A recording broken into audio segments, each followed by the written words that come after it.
verde sempre tu, o luna che cominci già a spuntare, nel cielo pieno di magico splendore, tu vieni ancora a farmi ricordare il mio perduto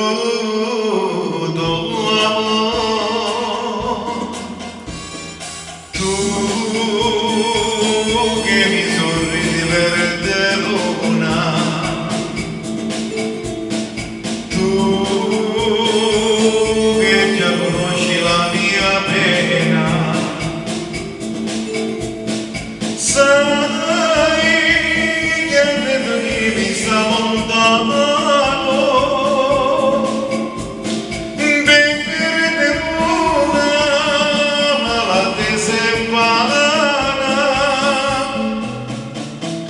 Tu che gli sorridi verde luna, digli che nel mio cuore non ha nessuna,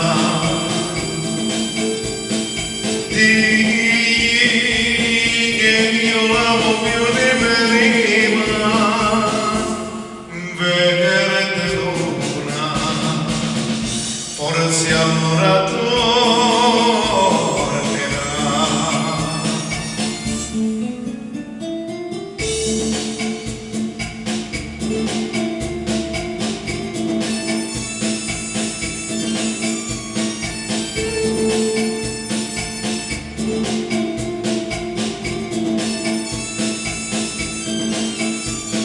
sai che dentro di me sta lontano,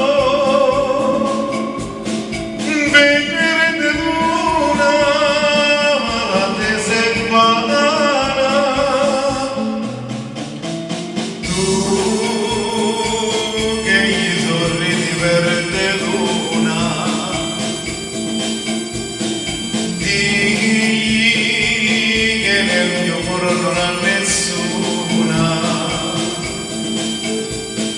digli che io l'amo più di prima, verde luna, forse allora tornerà,